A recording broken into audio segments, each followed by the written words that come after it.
Hey everyone, Jeremy here. It is Thursday night, and we're going to create some art. It's going to be awesome. Like, if some people are in the room, feel free to chat. Otherwise, I'm going to just jump right in. You may be wondering, what am I working on tonight? That's a great question. I recently did a pen and ink drawing of like a deer, a very cute deer, and I kind of wanted to create more in that series. Like, it's been a while since I've done a lot of ink pictures.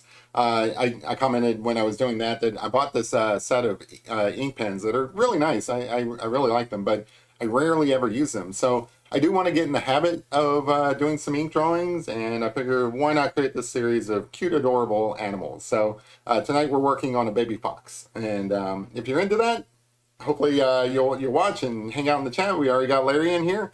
If you're not into that, well, hopefully you'll watch anyway, just because it's some fun.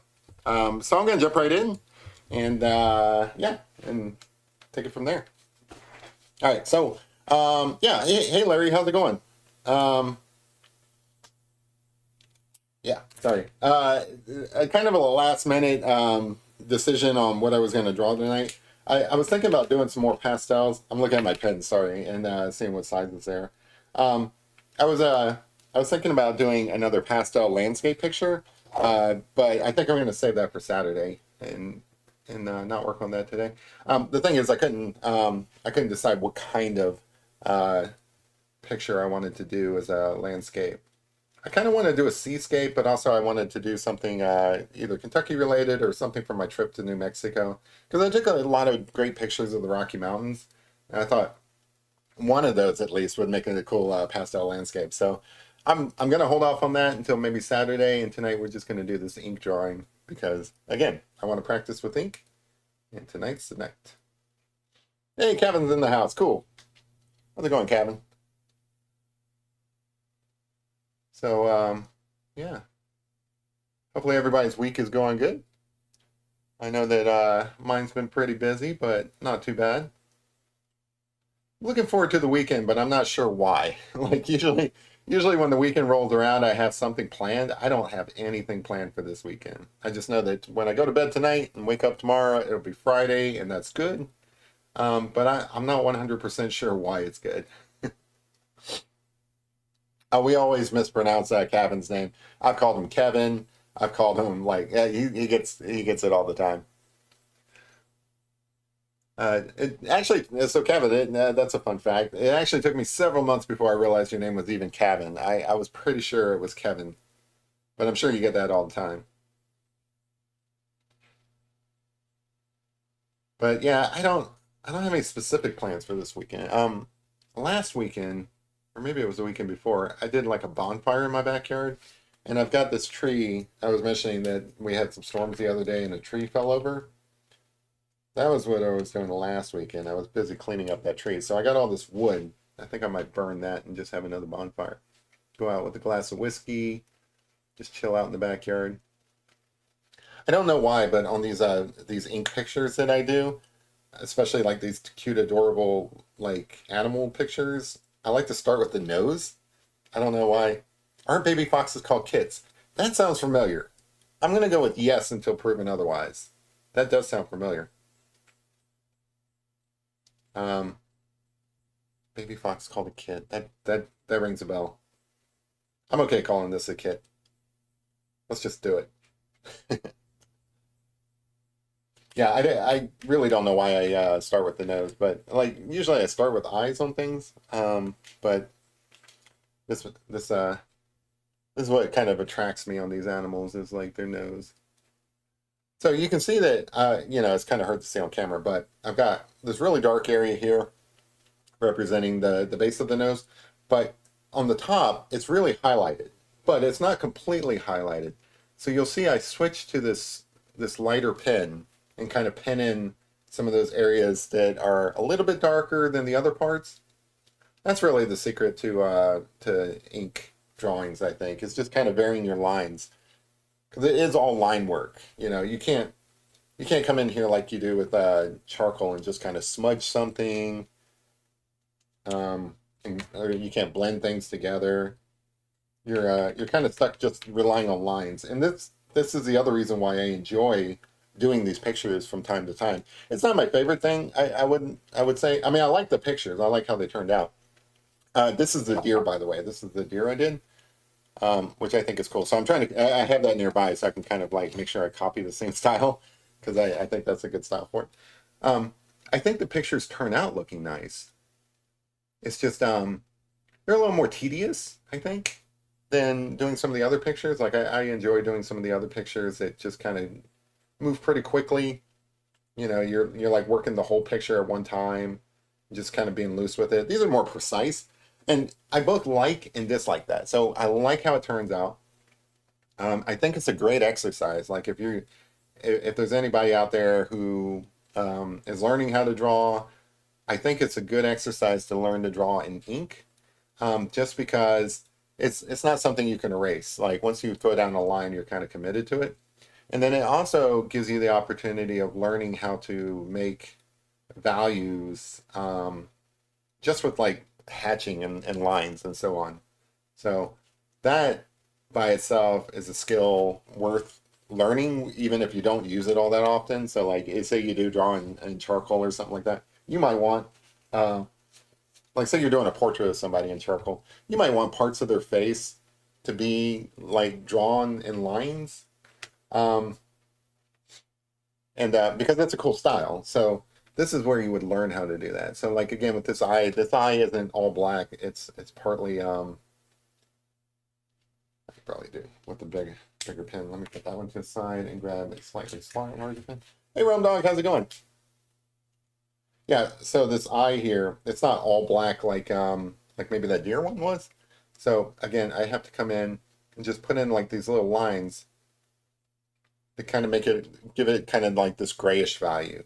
Well, in this case, it'd be brown in real life, but like, you know, when you're dealing with a monotone picture, it'd be gray. So, it's just, I mean, it's a different style. It's like, I don't know, like sometimes I like to go for walks and that exercises different muscles and like say if I'm like, you know, lifting weights or something like that. And then, you know, which I don't do as often as I'd like to, but that is something I have done in the past. Um, so that it's a different set of muscles when you go hiking. And then sometimes I like to go boulder climbing. Like I like to go hiking out in the boondocks, out in the real mountains and stuff instead of just like along a path or something like that. And then you're like climbing over boulders and so on. Um, that sort of stuff exercises a whole different set of muscles. So that's kind of how these different styles of drawing are, in my view. Like it's just exercising different muscles. And by muscles, I mean different talent sets, I guess. So in this case, I'm drawing these lines. They're very fine lines. They're kind of precise. I mean, not precise. I try to keep it a little bit loose, but they are intentional marks on the page instead of just kind of scribbling all over the place. Cubs and kids. There you go. What's the difference? What's the difference between a cub and a kid?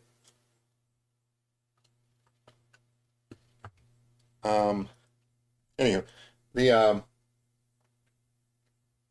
this is such an informative channel, and it's largely because of you guys. Like you guys go and look up these fun facts.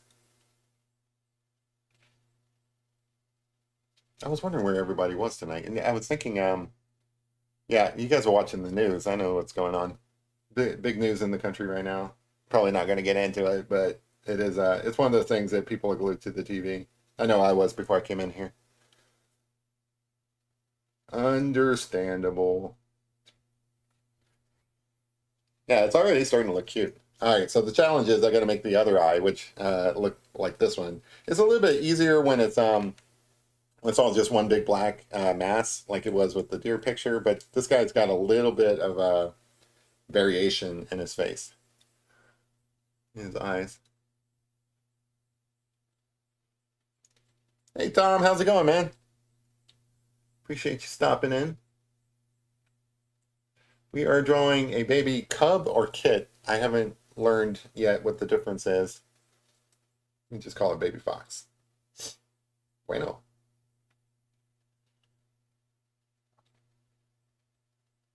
Hopefully you guys have cool plans for the weekend because like I really need some ideas. There's absolutely nothing going on that I know of, which is odd. There's usually something going on that I want to go to. They're called Cubs, Kits, or Pups. Oh, okay. So it's like just, pick which one you want to call them type thing. There's not like, because I know like with horses, you have foals and you have colts and you have like stallions and mares and stuff, and they're all like distinct. So if the Cubs and the Kits aren't like gender specific, I guess you can probably just call them whatever. That's my understanding, I guess. I really feel like I really feel like I should go and learn a little bit about what I'm drawing before I come in here. Because I feel like each time I draw something, people like to talk about what I'm drawing. And I don't know why, like, I don't make that kind of connection, but I should probably go and look up just a few facts about what I'm drawing, just so that I'm a little bit educated when I come in. Because you guys are super, super smart. Like, you guys know, especially when it comes to these animals. Like, you guys, not to be confused with the skulk. Yeah, you guys are super smart when it comes to these animals. I feel like most of you guys are animal lovers, like almost almost like you guys are not necessarily vets, but I feel like you guys have an animal or two in your lives. I know you do, Larry, and I know well actually I know all of you guys do, so never mind. I'm pretty familiar with you guys. You guys all have animals that you guys care for. I'm actually kind of glad. Like when I first started this channel, I really didn't know what I would draw. I just thought I'd come in and draw and practice and like get better at something, right? I didn't have a subject matter in mind. In fact, if you go back and look at some of my early drawings, they were just like, I don't know, fan stuff like Marvel characters or Star Wars characters or stuff. And I'm not above doing that. I actually enjoy doing that. I'll probably do more of it. Like when Deadpool comes around, I'll probably draw Deadpool or Wolverine or something like that, just for fun. Um, but anyway, that's what I started out doing. But I do care about animals. I love animals, and I did a couple of animals, and you guys seem to like it. So I'm glad that kind of stuck. It would have sucked if like people came in and like, "Oh, I just don't care for animals. Like that would suck. I feel like the type of person who watches my show, you're supposed to know who your audience is and stuff, so you can talk to them and everything. I think if I thought about it, the type of person who watches my show is a very cool person, just like yourself. You guys are all cool peeps. Um, but also somebody who cares about animals, who just likes hanging out, chatting. Probably has a bunch of animals themselves. They're cultured individuals. You guys are all cultured individuals. You guys just like the arts in general. I think that's pretty true. Like most of you guys, it's just not me drawing. It's not just my drawings and stuff, but you guys seem to like art in general. So I would consider you guys cultured individuals, which is cool. Um, I don't know. That's the only thing that I can think of to comment in generality about you guys. Like each of you guys are a little bit different. But if I was trying to come up with like a type of person who watches my show, it would definitely be an animal lover for sure. Somebody who likes arts. Um, some of you guys actually participate in arts yourself, but not all of you. So that's kind of interesting. Some of you guys come in to like, I don't know, pick up some tips and tricks and stuff like that, or just supporting a fellow artist. But then some of you guys don't draw at all that I know of, which is kind of interesting. They have both of those type of individuals in here. Larry says, Jeremy, the landscapes are really nice. Thank you, because I plan to do more of them. I was going to do one tonight, but again, I couldn't settle on what I wanted to do. So I don't know if you guys noticed or not, but whenever I'm like on the fence about what I'm going to do, I end up doing a drawing just because like, I don't know, I don't have to think so much when it comes to these drawings. They're just fun. You pick something that looks adorable like a baby fox or you just start drawing and stuff. You don't have to put a lot of thought into it. The landscapes, I feel like I have to put some thought into it because again, I'm not that familiar with doing landscapes. It's still a new thing, so I'm still exploring it. One is I want to do something that progresses my skill set when I draw the landscapes. But then also I want to do something that, if I'm going to do landscapes, I should probably do landscapes of Kentucky, right? Just because that's where I live. I think it's fine to do some landscapes of places you've been. Like I do plan on doing like um, some of New Mexico. But like for example, I was wanting to do, because I have a really good picture of it. I think it'll look nice. Um, I wanted to do a pastel picture of the Taos Pueblo, because I went there. I'm fascinated by the place. It's a place that's been continuously lived in for over 1,000 years by the indigenous people, and it's really cool. And it just looks cool. And then there's a lot of Taos artists that have drawn the Taos Pueblo, so it's kind of if I draw the Taos Pueblo, I kind of feel like I'm in the same um, group of people that like is the Taos artist. Like I don't know, it's not really true, and it's kind of like being a little pretentious, but in my mind, reach for the sky, right? Um, yeah, so I really want to do that, but then I don't want just do things like that. I don't want just do like seascapes, because I don't live by the ocean. So to me, it's fine to draw places that you've been, but I wouldn't want to do like Hawaii. Like I wouldn't want to do like a landscape from Hawaii, because I've never been to Hawaii, so I don't feel like it's authentic to do a picture of a place you've never been, if that makes sense. So anyway, that's the kind of neurotic like dilemmas I have in my mind when I'm trying to pick something. You don't have to think about that kind of stuff when you're drawing a fox. It's like, well, why are you drawing a fox? I don't know. Why not draw a fox? It's cute, right? Rome Dog says, dude, Jeremy, you busted out that Rome Dog drawing with speed. I really needed that at the time. Thank you. I appreciate that. Yeah. I try to do things quickly. Some things kind of fall through the cracks and stuff, because I don't have a day job, but I do have day responsibilities and stuff, and sometimes that gets in the way. When things are operating on all cylinders, I can bust out art pretty quick. When the day job is kind of taking a little bit of time and stuff, my art suffers. At least I've been pretty consistent about keeping these live streams going. That's cool. I don't think I'll never not do these live streams unless YouTube goes away or something, or I don't know. As long as I'm making progress, I feel like I'm making progress. So like as long as I'm making progress, I'm going to continue doing these live streams.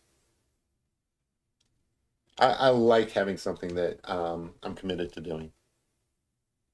No, that doesn't mean I'll keep the same schedule every week and stuff. Like during Christmas and stuff, I took basically most of December off from doing live streams. But for the most part, I don't mind doing it a couple of times a week. Maybe one day I'll do like less live streams and more standalone videos, but I don't see that happening anytime soon. But yeah, the dedication is what it's all about. So there's a couple of reasons I do this channel, right? Like personal reasons. One is, and I stated this last year, and it's still the guiding principle, the guiding goal and stuff, is that I want to do more creative stuff. I in my day job, I do a lot of tedious work, not really creative. Sometimes there's some creative problem solving in it, but it's nothing like the visual creative arts that I do here, right? So that's part one. Is I just want to be more creative. It was a New Year's goal last year. Stuck with it all throughout the year. Pretty proud of myself, because I don't usually stick with things like that.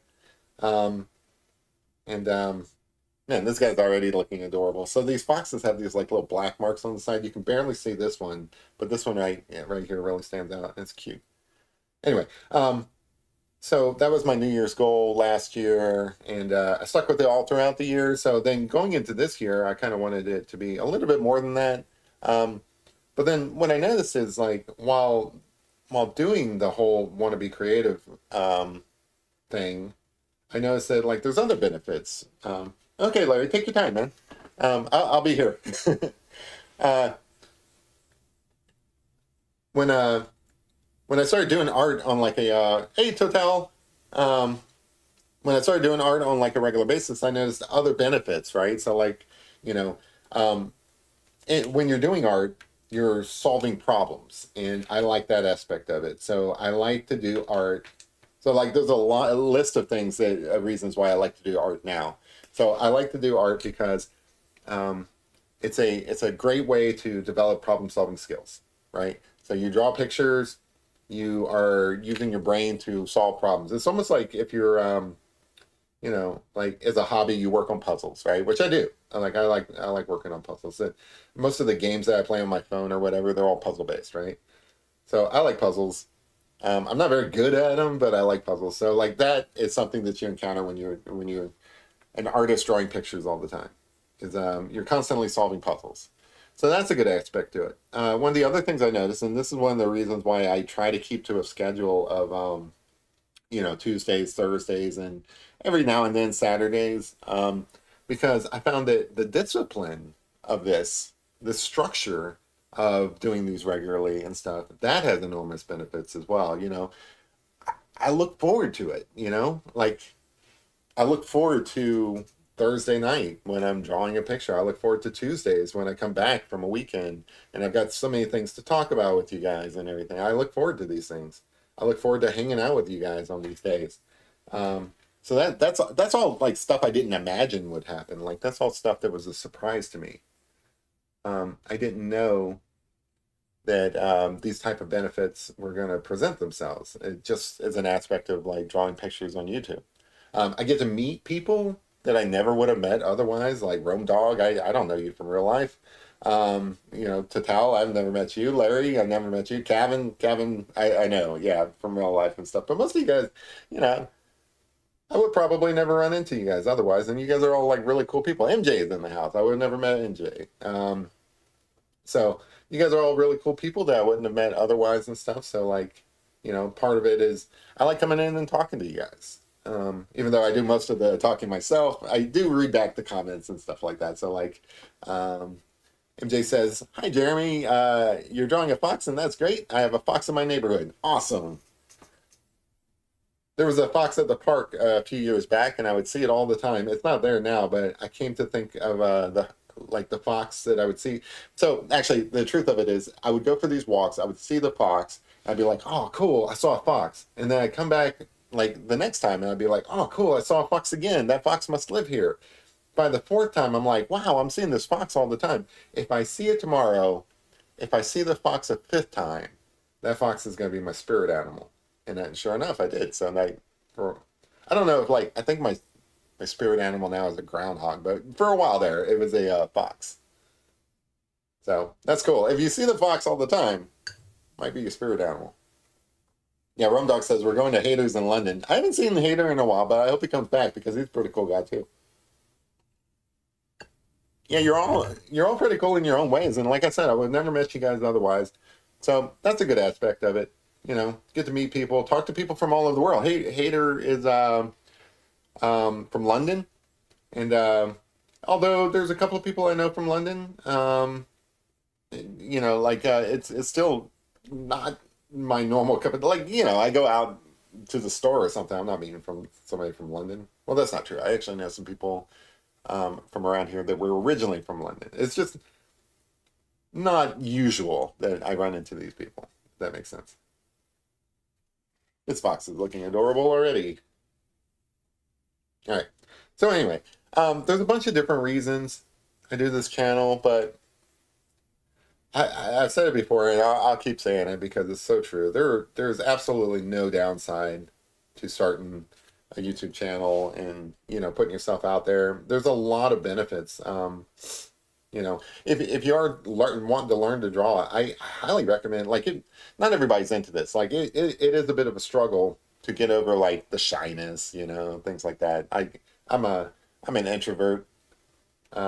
It's not really like my comfort zone to be putting myself out there, but you get over that and everything, and that's part of the benefits as well. You get over your shyness, insecurities, things like that. I still think that like I'm just as likely to draw a bad picture as I am to draw a good picture. I like how this fox is turning out, but maybe it might turn out terrible by the time I'm done with it.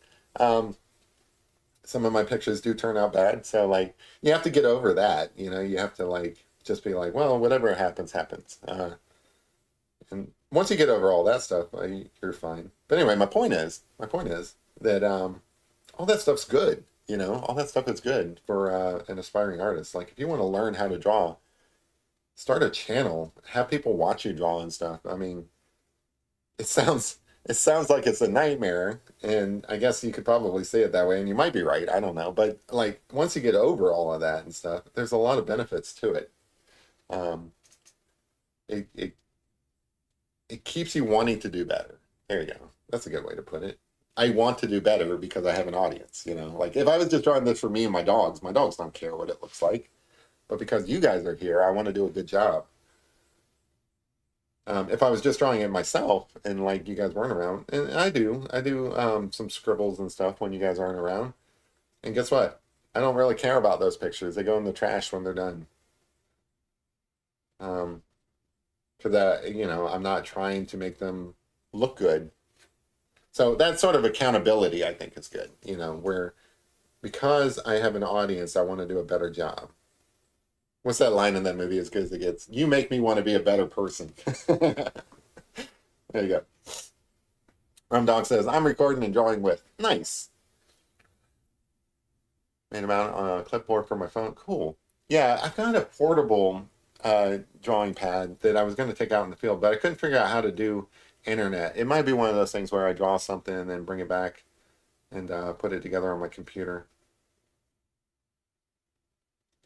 But I wanted to do a live stream, like not at my desk. But I have so many problems with these live streams and like internet connectivity and things like that. I don't know. I don't know if I should risk it.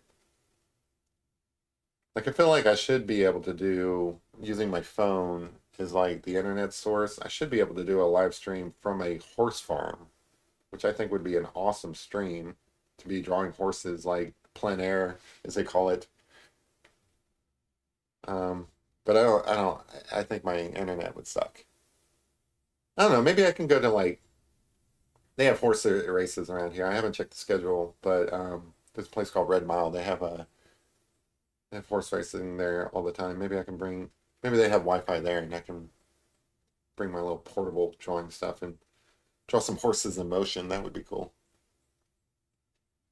I like drawing horses that are racing. I think that would be a cool concept. I haven't done it yet, but I think that would be cool. Like horses in motion.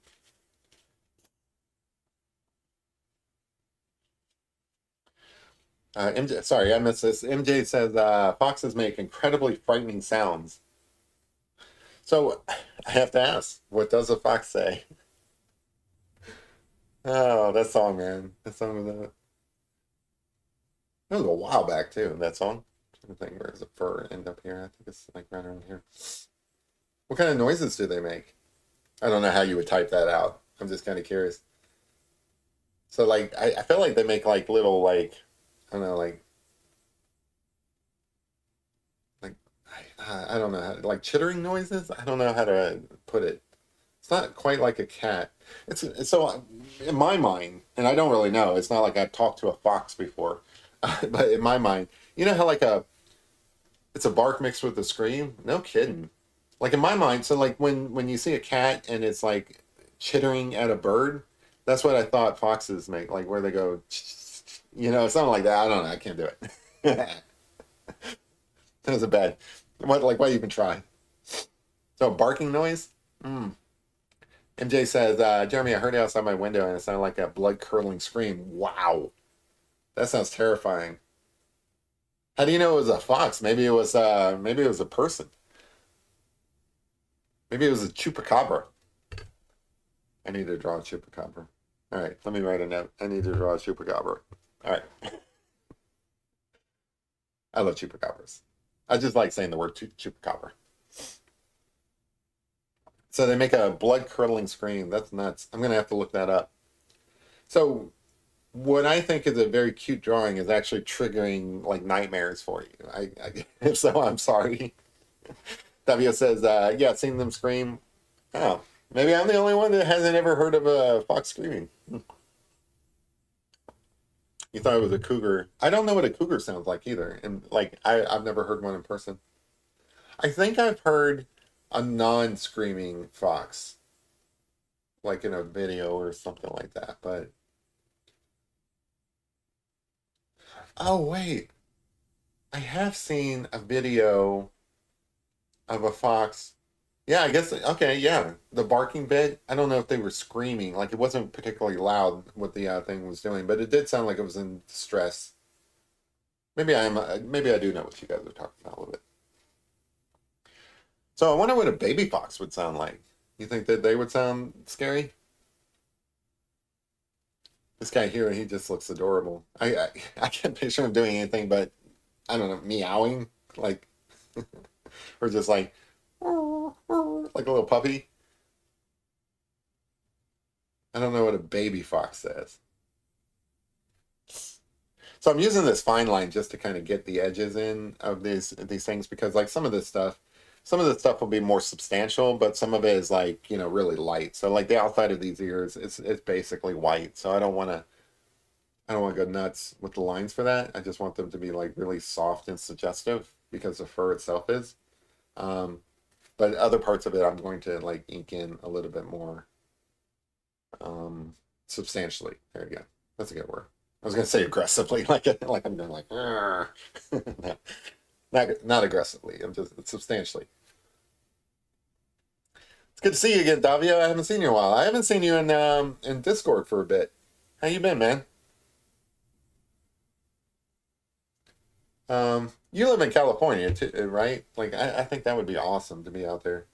Davio likes to do rock climbing, which is, you know, very brave in my view. I have thought about doing rock climbing, but then like I don't know, like gravity is very intimidating to me. Um, but if you guys are ever interested in rock climbing, Davio's your guy. I think you do, like you do. I think you do like instruction, don't you? Like you take people out and show them how to rock climb. I think that's that's what I recall at least. 4 hours from Yosemite. Nice. I'd love to be in California, to be honest. Kentucky's nice, especially during spring and stuff, but I don't know. You get a little bored of the same environment. I really shouldn't because it's absolutely beautiful out here during spring. Um, but you know, it is all like horse farms and bourbon and stuff, so like you do kind of get a little bored. I was uh I was on Reddit the other day, and there was a guy who was apparently leaving this city I live in, and he was just going off on it. He was like, um, he posted like I don't know, it was a very long like rant about how the town sucks, about how there's nothing to do, about how he moved here, and then like within I don't know like 3 months he had done everything that there is possibly to do. It's like, okay, yeah, I kind of get where the guy's coming from, but also it's got its charms, you know? So, like, the thing is, it's like, do you have to see something different every day? No, probably not. The other thing, like, people who don't like it here, all right, where I live, we're only an hour and a half from both Louisville and also Cincinnati. So it's like, if you don't like it around here, there's plenty of stuff to do, you know? Yeah, Yosemite is beautiful. Um, I'm assuming you're saying you call it church. I have seen some of your videos of your rock climbing stunts and stuff like that. I think that's so amazing out there.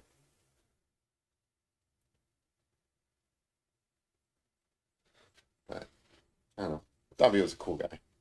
Super smart too. Like if you ever watch his videos, like a lot of them is about Forrest Fenn and stuff, but like his videos, like you're in he's a musician as well, I think. I don't remember if what instrument you play, maybe a couple different instruments. I want to say you play keyboard, right? But super smart, a lot of cool stuff. Check him out. He's got his own channel.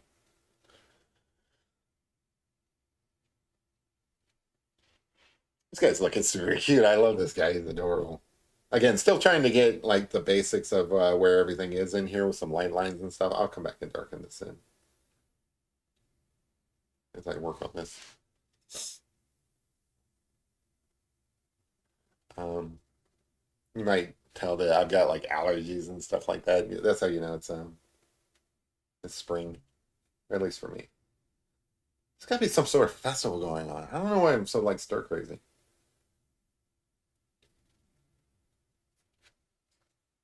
but yeah, it is coming up on the weekend, so I got to figure out something to do. I do like doing these on Thursday nights because like when you go to bed, you wake up, it's Friday. Fridays are so chill. Nobody bothers you on a Friday. I have a I have like one meeting tomorrow, and I think that's it. And like the whole weekend's all mine. Audio engineer and play very bad guitar. You sound like me with the art. Like, I dabble in it. I'm sure you're better at playing the guitar than you let on, but 100% you're better at the guitar than I would ever be. I have a guitar. I tried to learn how to play it, and I just like lost it. Yeah, I'll tell you what. I like. This is funny. So I wanted to learn an instrument, but I didn't know what kind of instrument. Well, there's three times in my life I think that I wanted to learn an instrument. One when I was a little kid. Um, I want to say sixth grade or something like that. Um, I wanted to be in the band, like at school, and obviously you have to play an instrument. And I was like, well, okay, like what are my options and stuff? And it's kind of sad, but like I wanted to play like a horn, like a trumpet, something like that. And the problem is, I had to get braces when I was a kid, and I don't know if it's true or not. Like I've seen kids with braces play horns, but they told my parents that if I'm planning on getting braces, I shouldn't pick up like a horned instrument because like braces might make that tough or something like that. And I can see some wisdom in that, but I still don't think it's true because I've seen some kids that have braces play like a trombone and trumpet and stuff like that. I don't know. Like it's not. I was too young to know what like jazz was or anything like that. So it's not like I had any kind of like aspirations of being like a really cool legendary like musician or anything like that. I just wanted to play a cool instrument.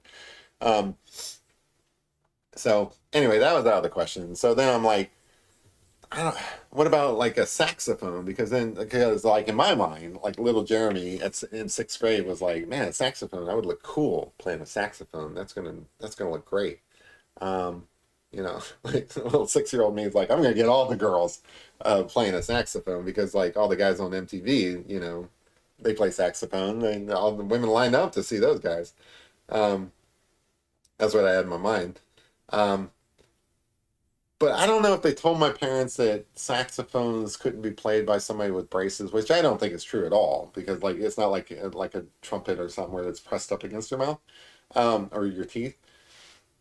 But I don't think that that's true at all. But um, I think it was more that we couldn't afford a saxophone. Like for some reason, I think saxophones were like I don't know, just outside my parents' price range. My parents never like had a ton of money or anything like that. Like we were always taken care of as kids, but we didn't have like extras for like things like a Nintendo or like anything like that.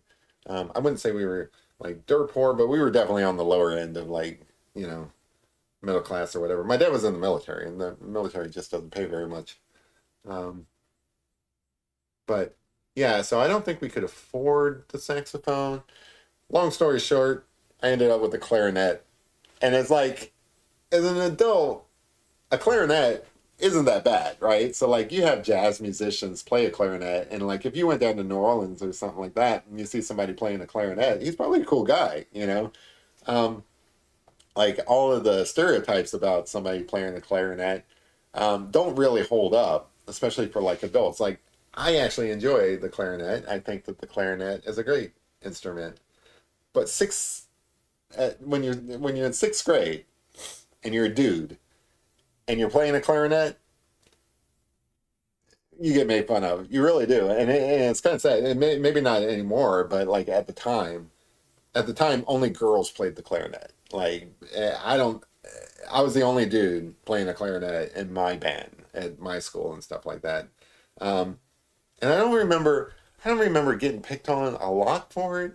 And I don't, maybe I blocked it out. I don't know, but like, I don't remember how I reacted to it. But like, looking back, I realized like I was the only dude playing the clarinet, and I'm pretty sure I got picked on for that. But I don't remember any specific instance of somebody picking on me. I just remember my friends, the people I looked up to. You know, they were over there playing drums, or they were they were on the saxophones and stuff, and like here I am over on the clarinet. Definitely, if you were playing a flute, only the girls played a flute at my school, and it's kind of like stereotypical and sad, but because like dudes can play flutes, dudes can play clarinets. Like a lot of great jazz musicians play clarinets. There's nothing wrong with it. But at the time, in my mind, it's like only girls play clarinet. Why am I playing the clarinet? But I think I was pretty good at it. I don't remember anything about playing the clarinet. I couldn't play the clarinet.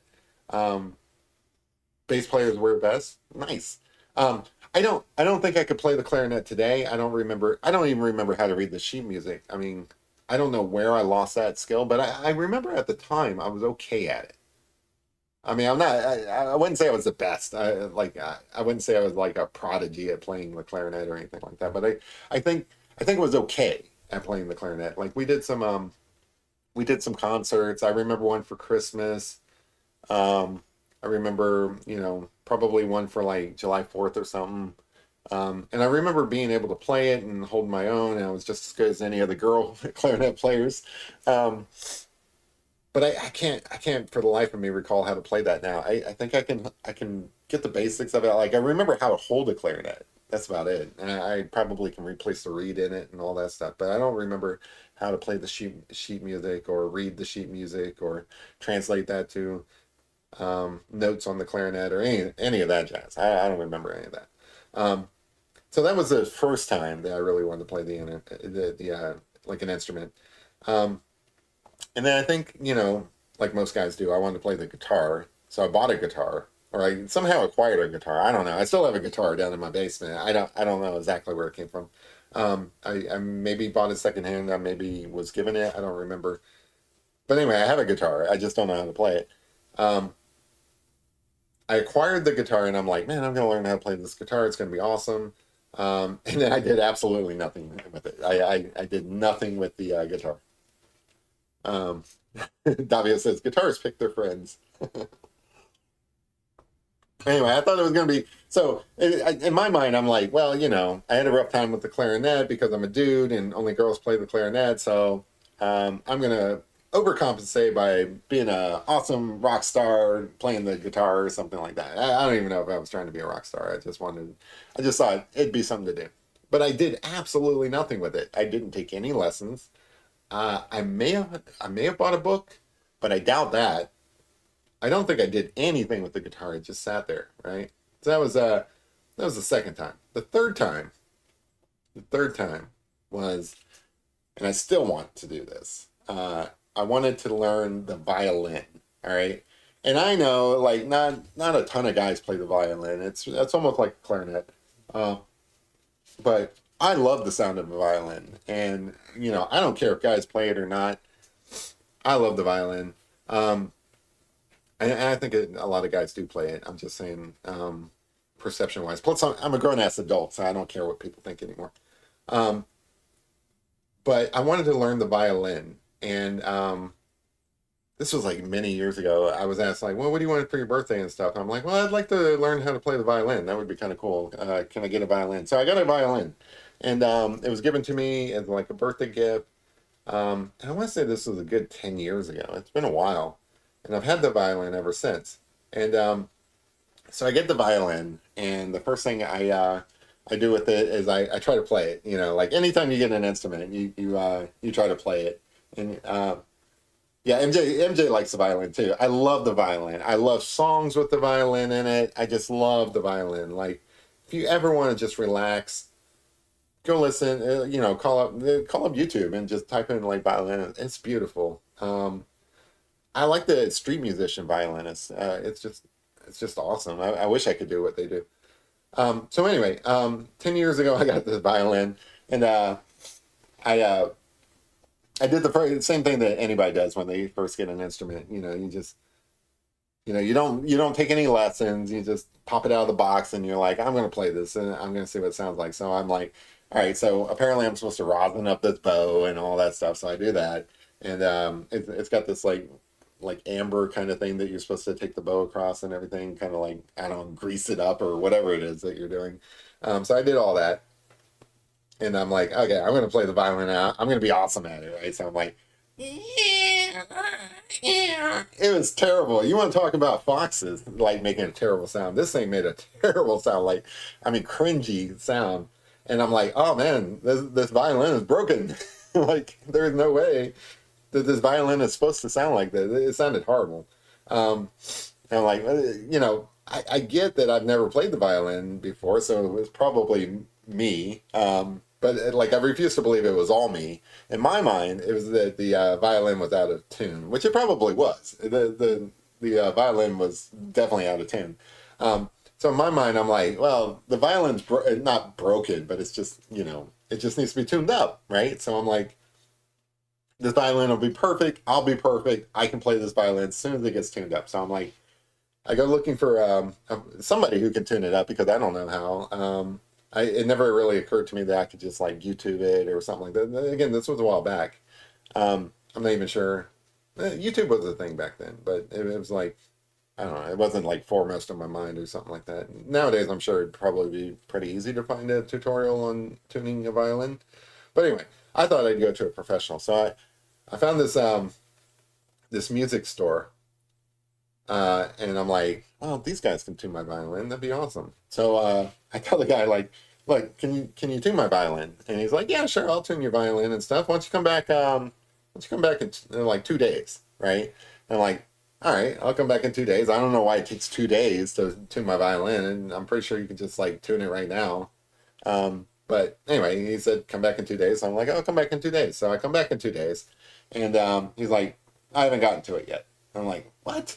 You haven't gotten to it yet? You told me 2 days. I'm like, I want my violin so that I can like play this awesome music or something like that. And you're the guy. You're supposed to tune my violin and everything. He's like, look, I'll do it. Like, come back in another 2 days. I'm like, all right, but I'm gonna call this time first just to make sure that you got it done. And he's like, all right, cool.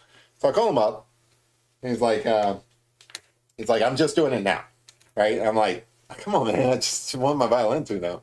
He's like, I'm doing it now. And I go down there, and the guy had it on like this machine or something like that, and I don't like some sort of contraption or something that held it. I don't know why he couldn't just hold himself to do it, but anyway, even in the process of doing it, while I was talking to him, I'm like, just give me the violin. I'll take it myself. So that was, I want to say like, I don't know, 10 years ago, and I have not played the violin since. So that thing has been sitting in my basement right next to the guitar, just as much unplayed as the guitar. Now, here's the thing. This is what's interesting about it, right? So last year January comes around, and I'm like, I want to do something special for 2023 because, like, it was last year. I'm like, I want to do something special for 2023. I'm going to be artistic this year, right? And I'm not really sure how I'm going to be artistic, but I think I'm going to like buckle down and actually learn how to play this violin. So I'm like, well, I'm going to go and get internet lessons on how to play this violin. I'm going to buy this thing for Christmas. Like, this is me giving myself a Christmas gift. Um, I'm like, I'm going to give myself this little thing that's supposed to help me tune it. I'm going to learn how to tune it. I'm going to watch the tutorials. I'm going to learn all the stuff about how to hold the thing and everything. I'm going to learn everything there is about a violin. So that was my December 2022, actually, gift to myself. I gifted myself that I was going to learn the violin. That's all I wanted. Actually, some of these gifts were from like family members and stuff like that, but that's what I said I wanted for Christmas. So they gave me these violin lessons and all these gadgets and stuff like that. So that was going to be my 2023. I was going to learn to play the violin, but instead I came up with this idea. I'm gonna start a YouTube channel. I'm gonna draw pictures. So long story short, to bring it back around, I'm drawing pictures because I don't want to put in the effort to learn how to draw or how to play a violin. That's what I was trying to get to. It was either And it really didn't have to be either or. I could have probably done both, but for some reason, once I started this YouTube channel drawing pictures, I just totally gave up on the violin. I still have the lessons. I purchased the lessons and stuff like that. There's no reason why I can't stop, and like, or you can't start that up and stuff. But I just completely just zoned out on playing the violin. I think the only lesson I took was like the first lesson that teaches you how to hold it or something. So I think I've got it pretty much nailed down, unless I've forgotten that too. I've got it nailed down how to hold a violin, but that's it. Like, I mean, I can still like pull that bow across the strings, and it sounds terrible, because I still to this day, I even bought new strings for it and everything. To this day, I still have not tuned my violin. Like all this time later, I still do not have a tuned violin. Because I don't know how to. No, like I haven't taken that lesson yet. I've got the equipment to do it. I just haven't taken that lesson yet. This is one of the I would say this is one of the tragedies of taking up art. It has consumed me to where I don't know how to play the violin yet. I blame drawing for why I can't play the violin. There you go. That's the moral of the story. Um, but it is something that I'm interested in. It is something that I would love to learn, and I will get back to it at some point, whenever I have some free time. I mean, there's other reasons why I don't have any free time. I'm also trying to, you know, like do some business stuff where like I have clients and stuff who need things, and that takes up a lot of my time. I mean, there's other reasons why I don't play the violin, but long story short, that's what I would like to do. And I mean, you guys are with me. The violin is a beautiful instrument. I mean, I like the way it looks. I like I like what are they called? Like string instruments. I like string instruments just because they're like works of art of themselves. They're like sculptures. I guess you can probably make a case for like a clarinet or a saxophone or a trombone or something like that being a sculpture as well. But it's certainly the case with like a violin or a cello or something like that. I mean, it's a piece of art that you're playing. Um, and I love the sound of it. One of the other reasons I thought that I would love to learn the violin is, I like Sherlock Holmes. Sherlock Holmes played the violin. I have all these like weird fictions in my head and stuff that drive my decision making. I'm like, well, Sherlock Holmes played the violin, and I like Sherlock Holmes, therefore I will play the violin. Um, that's the kind of weird way I think. But also, like, Sherlock Holmes was really good at playing the violin, so learning to play the violin would not be a bad thing. I don't think at all. Hey, kids in the room. Oh, camping this weekend. Oh, cool. That sounds like fun. Neat. Um, Welcome aboard. Appreciate it. Nikki Ross in the house. Hey, welcome to the show. Nikki says, "What are you drawing with? Is that a regular pen?" So yes, these are pens. So I actually bought the set off of Amazon. I don't know, like about a year ago and stuff. And I rarely ever use them, but every now and then I pull them out, and I'm like, I want to do like a drawing and pen, and it's a really cool set. They come in like different. Uh, Fine point versus like a brush pen and stuff like that. They're really cheap. I think I only paid like $10 on it. I don't know, maybe up to 20 or something, but it wasn't that expensive. But yeah, I've got a couple of different pens here. I've been I've been kind of alternating between thicknesses of the pen. Mostly, I don't know. Mostly, I'm drawing with a 6, and then here in a minute, I'm probably gonna break out the brush just to get some of these dark areas in. But yeah, um, maybe like a 10 or something for like the dark circles around the eyes and stuff. But I appreciate the compliment. Thank you. Um, I'm not sure if you've been in the room before, but we just hang out, draw pictures, and chat while I'm doing it and stuff. It's pretty low key.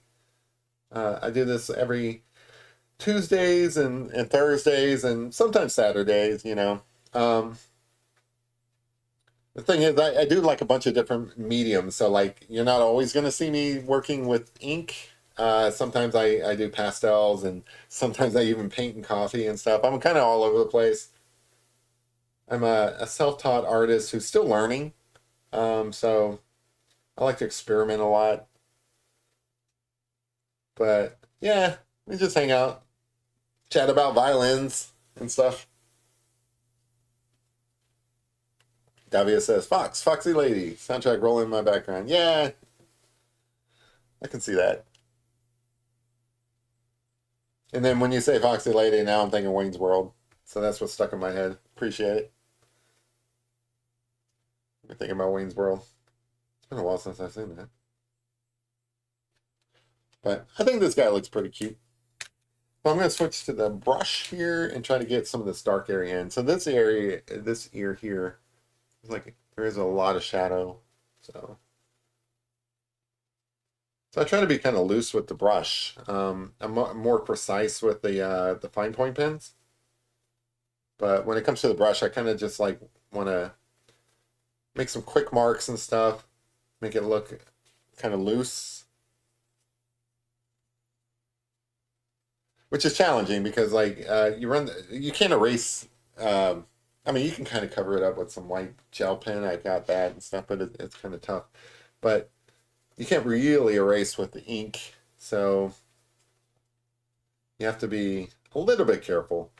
There are ways to kind of cover up your mistake. So like I could accidentally make a mistake with this ear and kind of clean it up a little bit just by kind of darkening the areas around it, which I'll probably actually darken in some of this stuff around it anyway, but a little bit of fluff over here. So I do like alternating between the fine point and the brush just to give it some variety. There's a couple of ways to draw like visual interest on your ink drawings. One is to kind of create some dense areas and stuff. So like, you can do that by like, I don't know, like individually drawing lines and stuff, or you can just kind of use this brush and stuff to do it. But, just like darkening in some of these areas that I've already gone through with the brush helps. And it kind of attracts your eyes to these areas. Kind of cool. I do like how these guys turn out. They're cute. They're a little bit more tedious than like some of the works I do. Because like you end up going over something like several times. Like here in this ear. I was using a thicker brush earlier, so now I'm using this like number 10, I think, whatever, if that means anything to you. But it's a lighter brush. So kind of like varying this just to kind of fill in this ear area.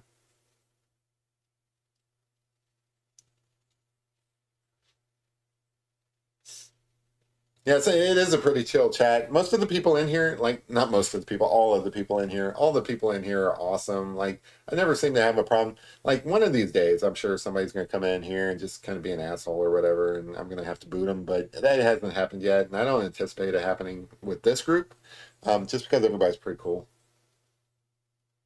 Mostly people just come in, kind of hang out, talk to me, talk to each other. We're all interested in how everybody's week went for some reason. Like how's your week went?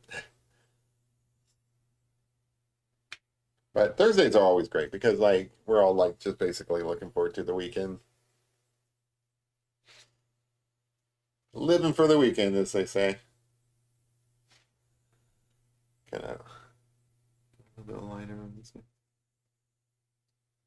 So what I do like about working with ink, and again, I don't do it as often as I should or want to, is that if you go and look at like I don't know, I guess my portfolio of work on my channel,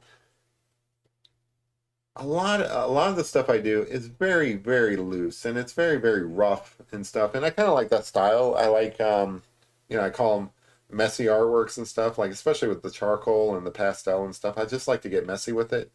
This is like the exact opposite.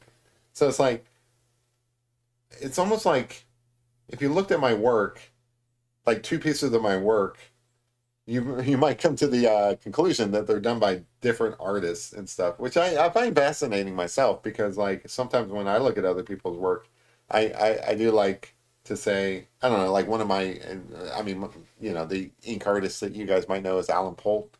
I might look at Alan Polt's work and be like, oh, I kind of I have an idea of what like Alan Polk's work looks like, right?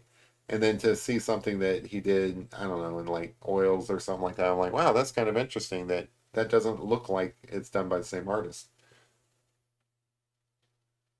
Um, I feel like that's kind of the case with my artwork, where I do things in ink, or I do something in I don't know, painting with coffee or something like that, and it doesn't look like my pastels. And I do something with ink, and it doesn't look like my painting with coffee, and it's just like a lot of variety.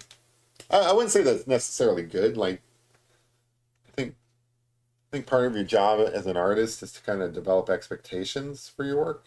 Like it's okay to get outside your get experimental and do things that are a little bit non-traditional for yourself, but um, I do think that probably you should set some expectations for people when they view your work. Hey Ida, how's it going? MJ says that box looks perfect. I don't know about that, but I appreciate the compliment. I don't know if it looks perfect. I'm working on it. It'll get there. I don't know if it'll get to perfect, but it'll be acceptable.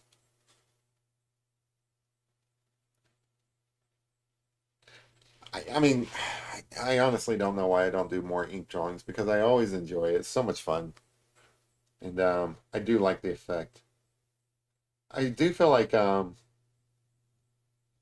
you're working with ink, you have to be more precise. And to me, this is probably like better quality drawing than what I usually do.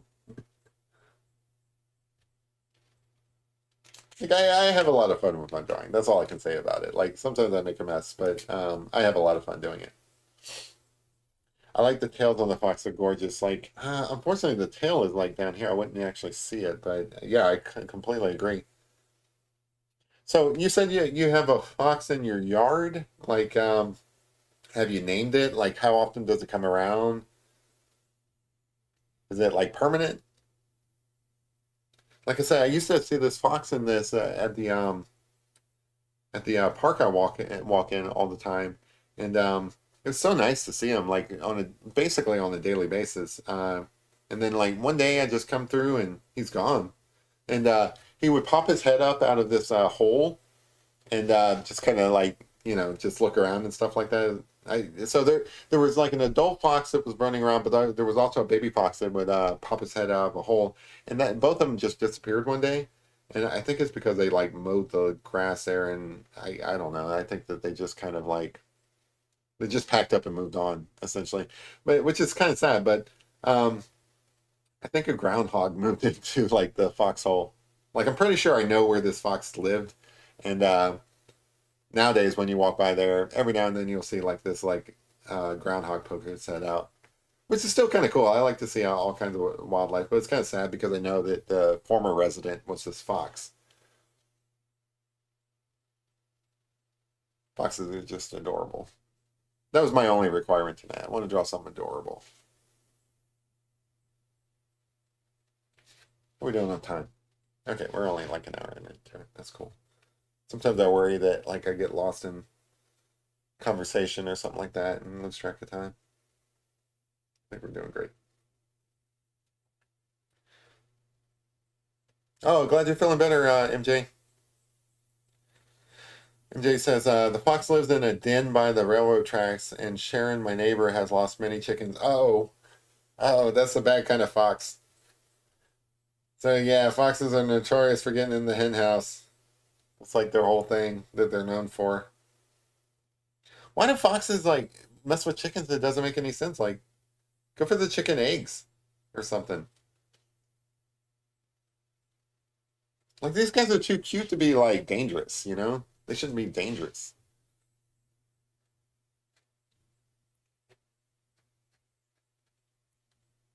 Like just be cute and adorable. Like honestly, like show up at my back porch or something, I'll feed you. You don't have to go like robbing chickens and stuff.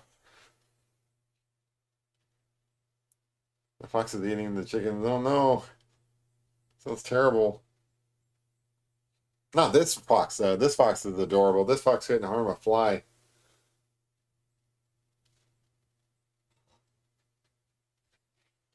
Chickens are kind of cute too. I should draw a chicken sometime.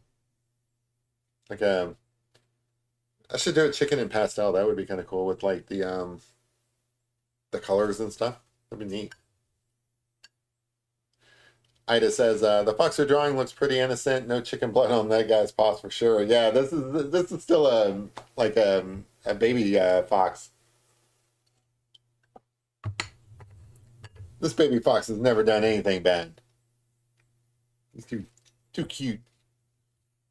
So there's some whiskers that come off of here. I wonder if I can just. It's always tough drawing whiskers. You know, you basically kind of have to. You just kind of have to make the swoosh and hope for the best. I always get worried when I'm drawing these things because like they kind of go everywhere and you know you're not it's not that risky where you're gonna make like a mistake, but also if you're gonna make a mistake, it's probably with these whiskers because you really have to like just kind of swoosh it like that. So I'm gonna draw. Which one is this? Yeah, I'm kind of draw like a really lightly. Get the body in here. I think we're over an hour, so let me try to work on the body a little bit. Then I'll come back to the face if there's time. I just kind of want to lightly, like, let you know the dimensions of the fox. Like, I don't want like there to be like a lot of detail over here because there really isn't in the reference picture. Larry says, depends, Ida, is that a red fox or a gray fox? I don't know the difference between that either. Like, this guy's a red fox, he looks like, but what's the difference there? I have heard of both. Like, I don't know the difference. All right, so I think his paw, her paw, whichever it may be, starts like right through here, kind of comes up, and then like the elbow, I guess, or not the elbow, the armpit. The fox's armpit is like up here. All right, and then it's kind of, I think like through here it'd be dark. Just kind of like leave myself like little notes of where things are. So this would be, I mean, I started with like a pencil kind of basic sketch of where things would be, but this is kind of like deciding a little bit more. So here underneath the chin, got kind of like a little bit of a fur coming through here. Ida says, I need to touch up on my fox facts because I thought they were all red. I I feel you. Like honestly, I don't know anything about any of the stuff I draw on these things, and I feel like people have some good comments that make this show like accidentally informative. But I feel like if I took the time to read up on the thing that I'm going to draw before I come in here, I think it'd be a better show. Like, there's no reason why I couldn't have read the Wikipedia article on this baby fox, so that when people had questions and stuff, I can answer them. Like, I don't know what a fox sounds like. Like, you know, I don't know what foxes eat. Like, apparently they eat chickens. I didn't know that. That's not good. Like, I was thinking, like, oh, this guy's adorable. He eats like I don't know veggies or something. But no, apparently he eats chickens. That's terrible. This guy's a murderer. This is like a little monster eating chickens. That's just horrible. I gotta draw a chicken next. Draw a chicken and then put like a fox next to it and just let duke it out. All right, so yeah, sorry. Continuing with just trying to fill out where this fox's body is. Again, I'm kind of keeping it light. I did kind of the same with the face and stuff. You know, get these like little light lines in here, and then you can always come in and fill things in later. You got like a little furry patch over here, and then kind of little furry bits coming off here. Same as with dogs, like the chest area is like really puffed up fur. Probably same with cats, dogs, basically all the animals except chickens. I can't get out of my mind that this thing's gonna eat a chicken at some point. That's terrible. It looks so adorable. I'm like, what's he doing eating chickens? Gray foxes are rare. They live in Canada. Yeah, both gray and red here in Florida. Ida says, how do you draw perfectly with no guidelines? You're too good. Thank you. I appreciate that. Now, if you go back to the very beginning, I do kind of like I start the process by kind of penciling in where I think things will be.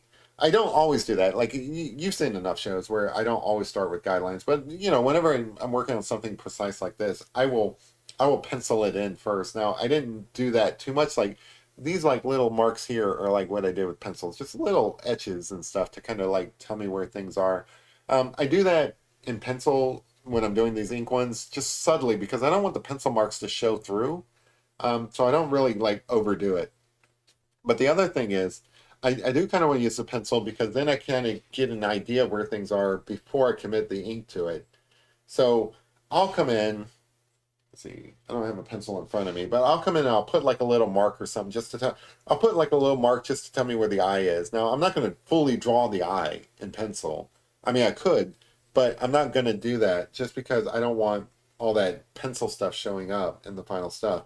And then, you know, once I have an idea of where things are generally, like I generally knew that his back was here, and I generally knew that his chest area kind of puffed out on this side, and I generally know that his paws are down here and stuff.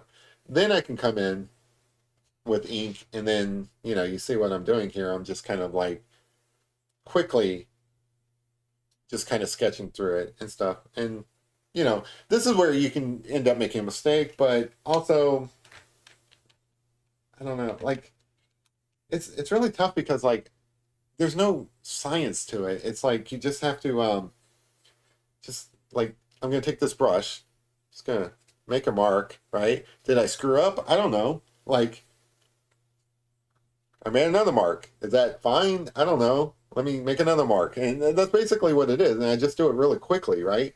So like I'm like, okay, this paw is kind of really dark, right? So maybe his leg needs to be a little bit dark too. So I'll bring that fur up into his leg.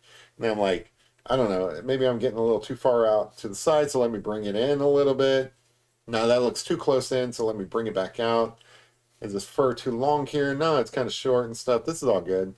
And so it's like a series of quick thoughts, right? So it's not like I'm thinking all of this stuff perfectly through every single thought. It's just habit.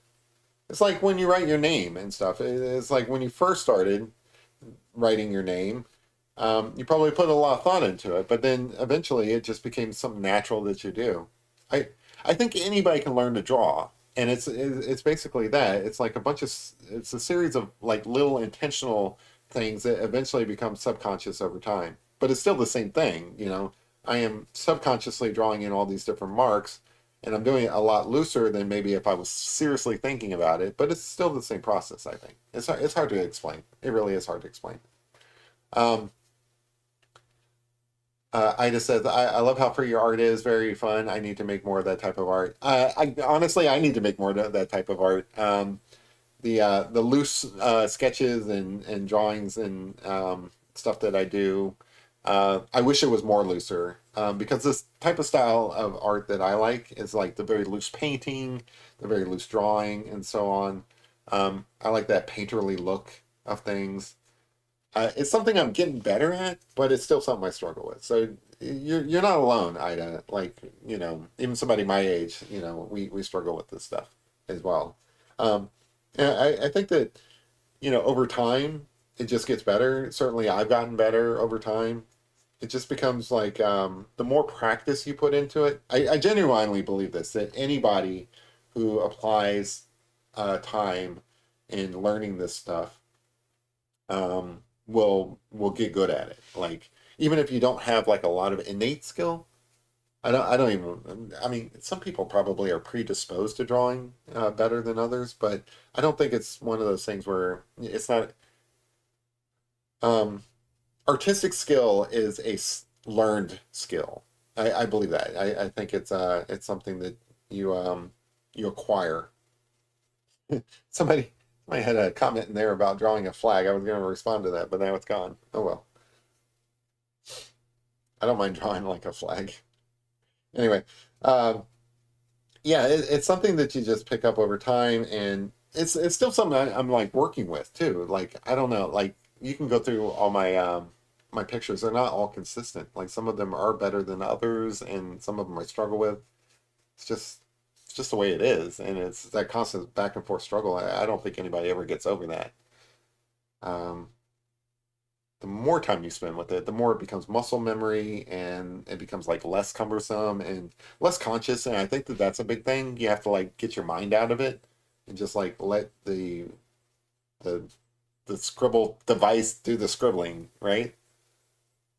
So I'm just coming and you see, I'm not like really thinking about this. I'm just kind of scribbling some stuff in, and I see, okay, so like the fur kind of comes down through here, so I'll scribble in some stuff there, and then through here it's still kind of dark, so I'll scribble in some stuff here. Down here, he's sitting on like this kind of like rock pile, so I should probably draw that in a little bit. And it's just like suggestive marks and stuff, suggesting fur. I showed this deer that I'd done a little while back. It's not like I thought about this line. It's just scribbled it in, and it's all suggestive of fur. It's the same deal with this fox, and I feel like this fox is coming out a little bit tighter than that deer did. Like I feel like that deer was a little bit looser, but it's all good. Nick says, "Sorry, I just wanted to get some food back now. Welcome back." I do appreciate the compliments, Ida. Thank you so much. And I wouldn't sell yourself short. Like, I mean, I've been watching some of your videos and stuff like that. I really like your animations that you do. Those are very like, those are fun. I think that you've got a, if you want, like, people change what they're interested in drawing and stuff over time and everything. But I think if you stick with animation, I think that that would be kind of cool. But like you're gonna figure it out essentially. But you're on a good path. As far as like the loose drawing and stuff like that, I feel like that kind of comes over time with just not being so self-conscious about it. You really have to, and this is tough. I know it's like even hard for me to like say it because I feel like it's tough for me to believe it, but it's true. You just kind of like let it go and just be get over the fear of failure. I guess that's a big one because like I don't know, some pictures just aren't going to work out, and that's just a way of it. And like like some of my pictures they turn out terrible. Some of my pictures turn out really bad. Not as many as used to, but some of them do turn out pretty bad. And you just have to like let it go. Like I still reserve the right to mess up this picture, even though I think it's turning out pretty good. I can still screw it up, and that's fine. So what? Not like there's a ton of people watching this anyway. It's not a big deal. If you had like I don't know, a million viewers, then maybe there might be a little bit more pressure, but I don't, so it's easy. So like through this chest area, the fur is kind of like a little bit more crazy, kind of like some curls in here and stuff like that. This is where you kind of have a little bit of fun, and you do like just like let your pen just kind of wander, right? So like over here you have pretty precise like direction of fur, I guess, where it's kind of like fluffing out from the face. Um, oh, Larry says that baby fox is adorable. Thank you. When you camp, do you use the tent or camper? I have an opinion about that. I don't think people should use campers. I think people should go primitive camping exclusively. I understand as people get older and stuff, they want a bed and everything, but I think people should go camping in a tent. That is my viewpoint, and I feel pretty strongly about it. I think that people should camp like I don't know, like the Boy Scouts or homeless people do it. that that's my opinion. Camp in the tent. I've gone to some campsites where um, people are out there and stuff, and they're in their camper and they're watching movies and stuff, and it's like they're blaring their TV all night and stuff. Yeah, I don't feel like that's camping. That's just my take on it. That's my hot take on it. To each their own, but I think that people should go in a tent. Of course, as people get older and stuff, I realize that like tent camping isn't really practical, but it's still my opinion. I think that people should go camping in tents. Hey, Mama Q in here. Mama Q knows what a kit is. Yeah, Larry was telling me earlier that baby foxes are called kits or cubs. I did not know any of that. I just said, thanks, Jeremy. Animations are a lot of fun, and also camping is fun. Animation is a lot of fun, and I've done a few animations. It's been a while. I feel like I need to get back into it. But what I liked about your animation, just throwing a compliment out there, it wasn't so much that it was an animation. The one I saw, and I think I commented on it, so like that's the one I was talking about. Um, it's not just an animation. You were like telling a story, and I think that's kind of cool. And I think that that is where I would struggle, to be honest. Um, like if I wanted to animate this fox, I probably could. Like I could have its eyes like blinking and its mouth moving, maybe it talking or something like that. I can handle that kind of technical stuff, but you actually told a story with your animation. I thought that was kind of cool because like that's where I think I would struggle is like getting my animation to like actually tell a story. Like visual storytelling, I think is so much more important than just the technical side of like animating something. Like there's actually tools that you can use to just animate something, and but those aren't going to help you tell a story. Well, they'll help you tell a story, but you have to have a good story to tell anyway. And I thought your story was funny. There you go. It was fun. There you go. And Jay says the fox looks adorable. Thank you. Um, Larry says I got to thinking about camping. The last time I went tent camping is when I was very young. Yeah, I mean, honestly, as you get older, it probably becomes less and less practical. But I do like tent camping, and you feel like you're a part of the earth, which is weird. Um,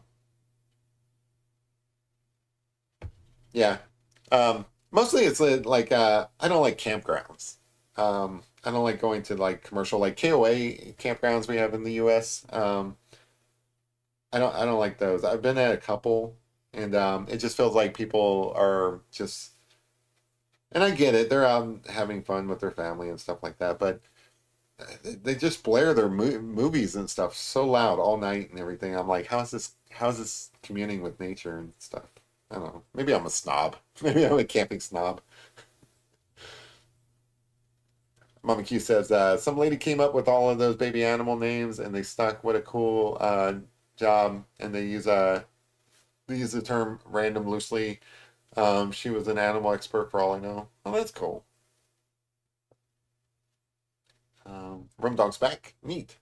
Jeremy the Ground's Heart. Yeah, well, I get that. All right, so I get that. But you can have like, all right, so when I say tent camping, I'm not ruling out other things. So like you can still have I'm not saying that you have to like suffer, right? I mean, if you want to suffer camping, that's fine. I mean, I do, It's like I don't want to be comfortable, but if you want to be comfortable, I'm not saying that you can't have like an air mattress or, you know, some other kind of like fluffy pillow or whatever. I'm not saying that you really have to like be like you're homeless out there on the campground or something like that. I get that maybe there's some rocks under the tent and stuff like that. I mean, use an air mattress. There's nothing wrong with that.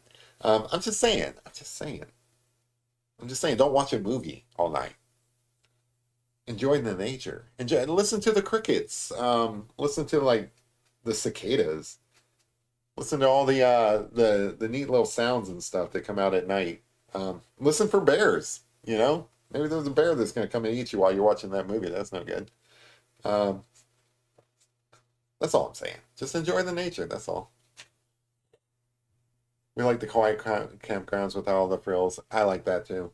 Of course, as I get older, I'll probably want some more uh, comforts and stuff. But right now, I like, and it's tough because like there's not a lot of places that are like the Rocky Mountains, but specifically in the Rocky Mountains, what I really enjoyed is just going out there in the middle of nowhere, pitching a tent and just being part of nature. That to me is attractive. I thought that was so great about going out there. Um, One of the places that we camped out at, for example, was by the Rio Grande. So I get to say I camped by the Rio Grande, and like that's awesome for people who like have never been out to the Rocky Mountains. Um, they don't know anything about cowboys or anything like that. they've never slept by the Rocky, like by the Rio Grande. To me, that's like instant, like cowboy cred. That's the kind of stuff I'm talking about. So I guess you could take a camper out there. That's not too bad. But I don't know. The further you get away from the face, I've mentioned this before, you can feel free to be a little bit looser. Like down here, I can kind of scribble this stuff in. It's not a big deal.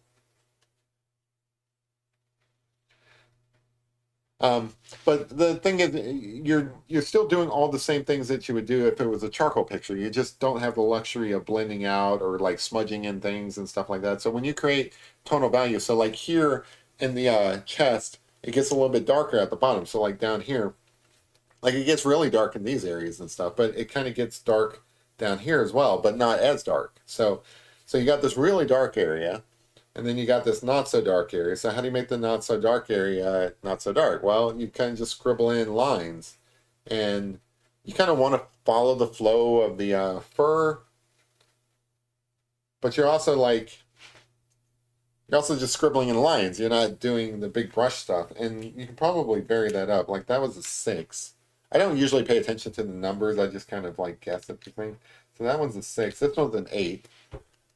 So I can come in and kind of get a little bit, yeah, a little bit scratchier with this. Scratchier, is that like a term? I love these made up terms. Somebody's gonna have to keep track of all the terms I make up. But anyway, so you're just kind of like suggesting like little patches of fur. Again, you don't have to be too precise through here because like your focal area is like right here. Like you really have to nail those eyes. Like I've talked about this before because that's what people are looking at. But the further you get away from that stuff, you can just kind of get a little bit more freer. Ida was talking about like, the loose marks and stuff like that. This is where you really get to have some fun, which is kind of like making some loose scribbles. Like this, it's not that different between doing this fox's chest fur as it is doing like a clump of trees or like bushes or something like that. It's all the same scribbles, you know. You're just basically scribbling, and the denser your scribbles are, the darker it's going to be, and the you know the further you space them apart, the lighter it's going to be. But you're just using scribbles to kind of suggest these different features in here, and that's just the way of it. That's just kind of how it works. And it probably does take a little bit of practice, and that's kind of why I've been practicing and everything. But the more you practice and stuff, the better you get at it. And I think this is the most important thing. The it's not the better you get at it, it's the less self-conscious you get about it. So like you're less worried about whether or not you're making the right marks because like you're just making marks, and they end up being the right marks because you put them there. Whatever you put down becomes what it is. I know that doesn't make any sense, and I realize like as I say it and stuff, I'm probably not making any sense, but in my mind it makes sense.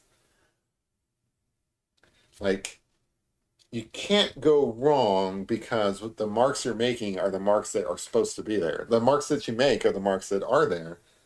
Therefore, they can't be anything other than the right marks. There you go. Because you put them there, and like that's now part of the picture. So the guy's got some fur over here. I don't know if I'm drawing the right marks, but guess what? They're in there now, so that's what they were supposed to be.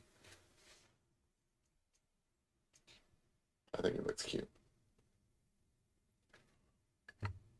Kids got the catchphrase scoopable. This fox is extremely scoopable. Now, if I had more time, and I'm not really set up for it, but like if I was just doing this picture and you guys weren't hanging around with me and stuff like that, and I had a moment to step away and grab some watercolor paints, I would probably put in a little bit of orange just to kind of like emphasize the orange areas and stuff like that. Like this box doesn't have to be just a line drawing. I think it would be kind of cool to like introduce some color, but I'm not really set up to do it. But I think that would be kind of cool.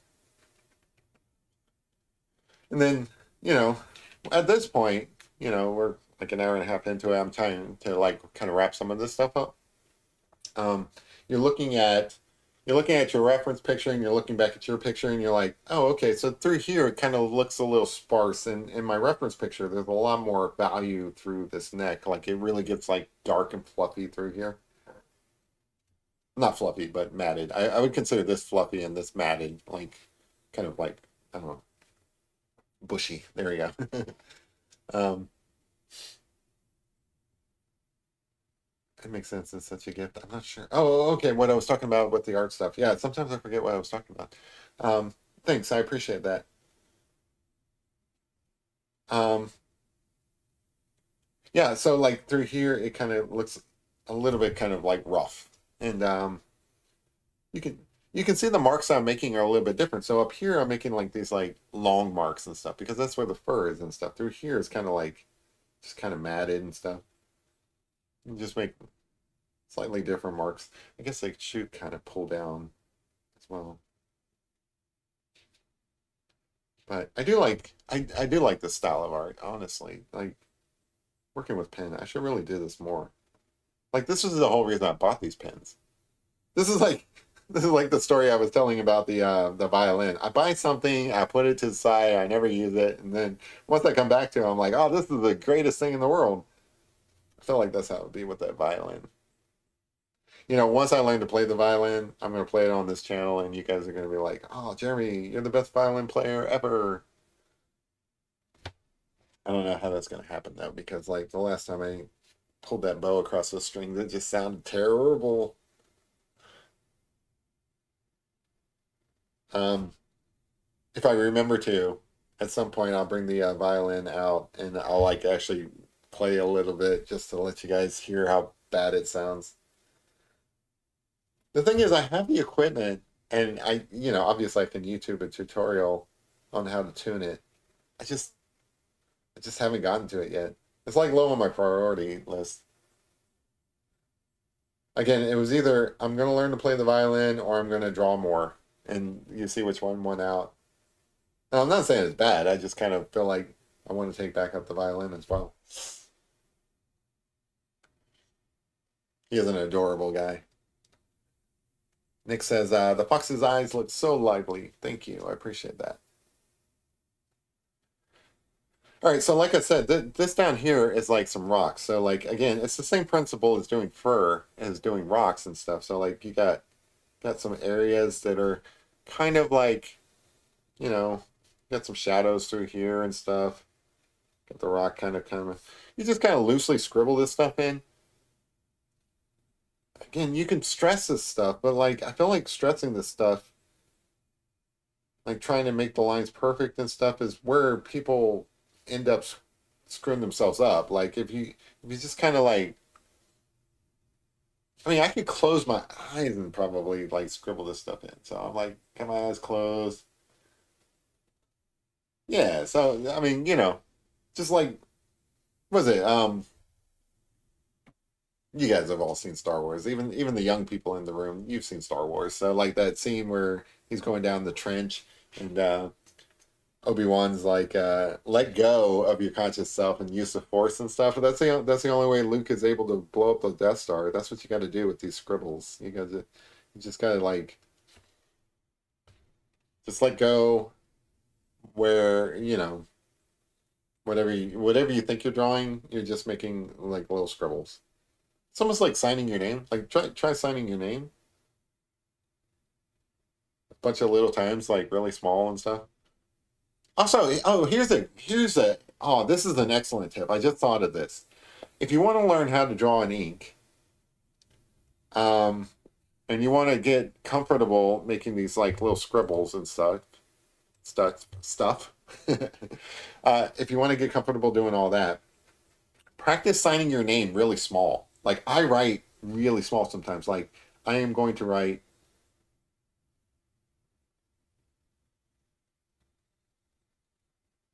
So I just wrote, I am going to write super small. You can't even tell what it is and stuff. But that's how you learn to do these scribbles and stuff. You just kind of like pretend like you're writing stuff really small. Just let it dance across the page, honestly. Like just little dots here and there and stuff. But anyway, this is a little fox popping itself out of the ground. You know foxes live in the ground, right? Um, little fox just popping his head out of the ground, and the ground is just a bunch of little dots, a little stipple art down here. That's all it is. Just, just let it be. Just kind of scribble around. And then sometimes you encounter like this is a very harsh line here, right, where the things are, and it doesn't really look realistic. So you kind of have to like rough in that a little bit to make them work together. I don't know. It's kind of like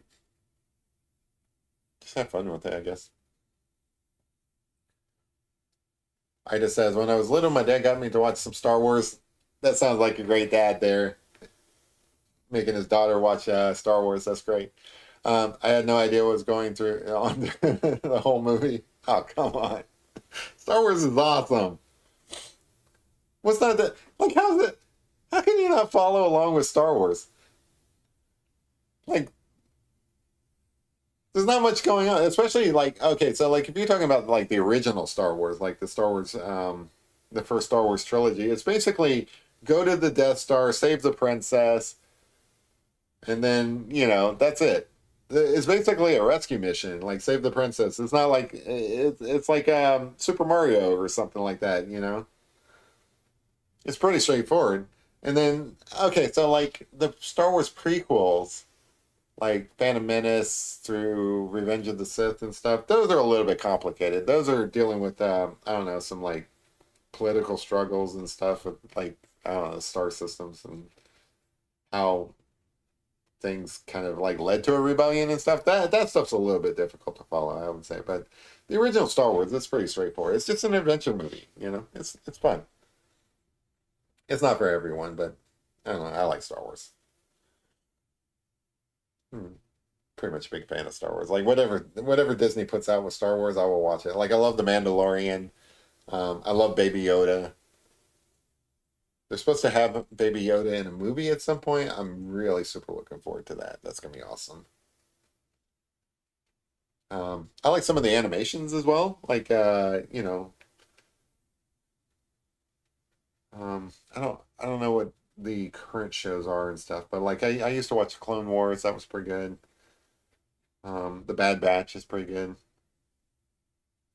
It's just like Disney's whatever Disney puts out, really. Like, I know that's not a super popular opinion nowadays. Like a lot of people hating on Disney and stuff, but I still like it. I like Star Wars. I like Marvel stuff. Really looking forward to Deadpool this summer. It's gonna be awesome. I'm glad Hugh Jackman's back. It's always tough for me to pronounce that. So this is a place, right? So like I got all this fur in here, which is great, but this is kind of like flat and monotone, right? When the truth of it is that there's this layer of fur above this, right? So this is where I'm like, okay, this is cool, but let me kind of develop this a little bit further. So I'll take this ridge here and I'll come back over what I've already drawn and just kind of like, put in some darker marks and really separate that out so that you get that depth to it. So now you've got an extra layer here. So you've got layer fur here. And I could probably emphasize it a little bit more here. Like I'm barely even looking at my reference picture anymore. I'm looking at my own picture. So you've got this fur here, this tuft of fur leading into the back, and like this, it causes this bit of shadow through here. If that makes sense. And then rough that up a little bit too.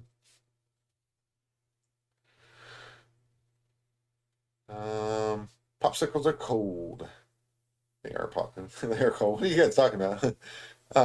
Mama Q says, I wish I had a right brain violin too. Is there anything Jeremy can't do? I cannot do the violin. That's the whole point. I was saying I want to learn the violin. I have a violin. I want to learn it. I haven't mastered it yet. So that is something I can't currently do. That said, give me a year. Give me a year, 2 years, something like that. I will master that violin. You'll see. It'll be great. It's not what I can or can't do, it's what I can't learn to do. Does that make sense?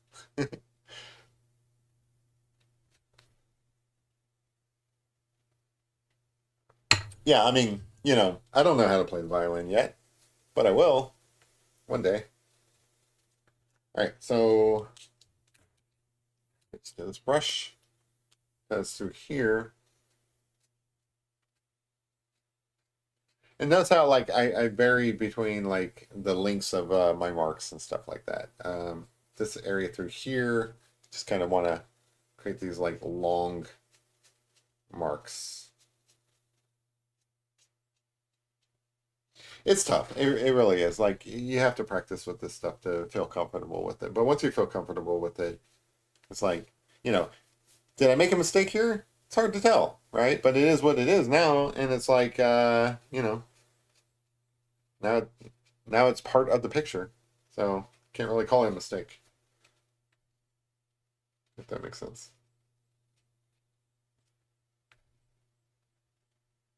So like here, like I said, this tougher fur comes through here. I feel like this is still a little flat. Like I'm not even looking at my reference picture anymore. I don't care about it. But I'm looking at this and it feels like a little flat. So I'll put in some darker areas in here just to kind of create that depth. And then also through here, same deal. Through here, it kind of feels a little flat. So I'll like use this thicker brush pen to kind of just loosely reinforce that there's a paw there. And then, maybe I'll do some more with like this ground cover here. Kind of go over that area that I wrote my name. Basically wrote I wrote this or something. I forget what I wrote there, but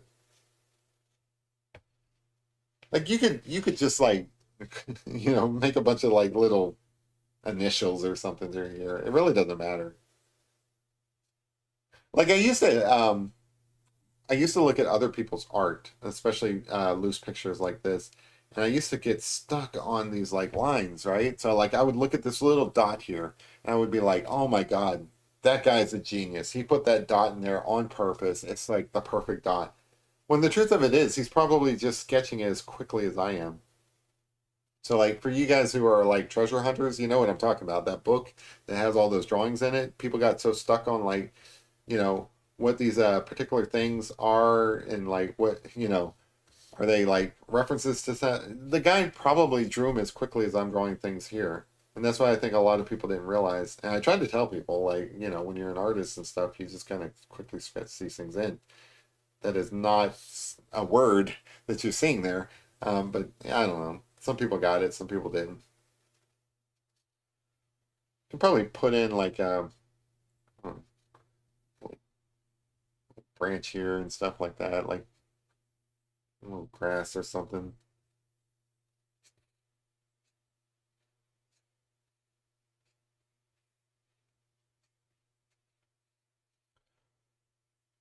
Just little hints of grass or whatever. I don't know how I feel about that. Like, I don't regret that, but like, yeah, I actually kind of like that. I don't know. Let me see if I can make that work a little bit better. Let's see, where's my very fine pen? So I've got a whole set of pens over here and stuff. Some of these pens I never use. Like I think I tried to use the number one pen at some point, and it was like too light. Let me try that real quick. Um, so this one's 0.005. I don't even know if I can get a line out of it. Yeah, so I tried this before. I can't even get a line out of it. So this one's a kind of a waste. I don't know what's wrong with that, but 0.005, that's busted. Let me try this too. So this one's like super fine, which is perfect because like all I really want to do is kind of reinforce this grass stuff over here without using that brush pen. That's kind of cool.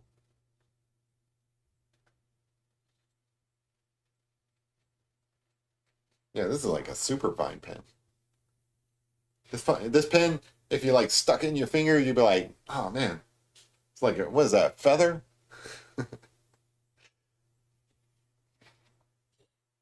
Underwater Easter egg hunt. Oh, that's awesome. Work out the Coleman stoves and grill and have blasts. Man, it sounds like you guys actually are really like you guys have a lot of fun when you guys go camping. I'm jealous. Like all this time I'm talking about like sleeping in a tent and roughing it and like hurting your back and all that stuff, and you guys are out there having so much fun. Maybe I've got the problem. Maybe I'm not doing camping right. I don't know. I do like the idea of like going out in the middle of nowhere though and pitching a tent and just being one with nature.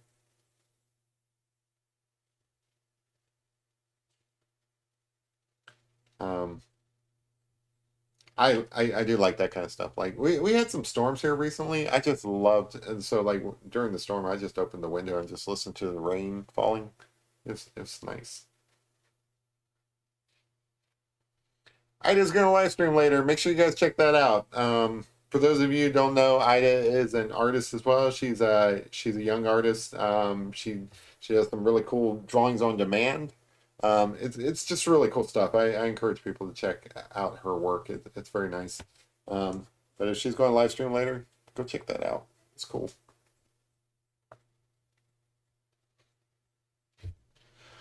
Running out of things to do here. I think I'm actually getting pretty close to done, guys. Which is cool. Like it's somehow these things just work out where they're right around the 2 hour mark. Get kind of cipher here. At this point, I'm picking up like little areas and stuff maybe that need to be reinforced. Like this line over here. I think I can get. Oh, you know what? This. Let me get a darker mark. Um, I did all right on this ear, but I missed out on finishing up this ear over here. There's some like darker areas through here, so let me just kind of quickly rub that in. I would do this with the brush, but it's not super dark. It's just like kind of a mid-range kind of darkness. So that is just a bunch of lines that are tightly put together. Now, because it's the ear and the hair is a little bit longer in the ear, kind of make these long strokes.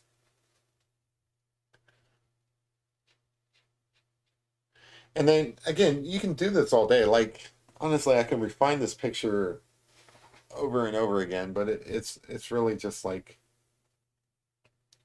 a series of lines. And there is a point where maybe it's overdone and you kind of like don't want to do that. I don't think this picture is really suffering that yet, but it's always a possibility.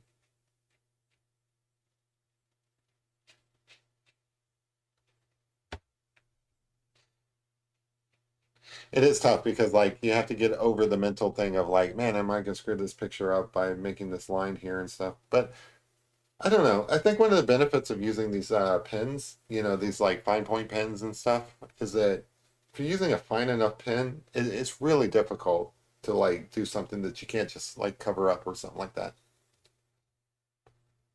Um, Ida says, "What a cute fox! He looks awesome. Can we give him a name?" I would love if you guys gave him a name. I don't have any good names. I've been trying to think of one. Um, Todd comes to mind, but I think that's from like the Fox and the Hound movie, which is way before your time. Like that, I think that came out in the 1980s or something like that. But I think the fox's name was Todd. If you got a better name than Todd, I want to hear it.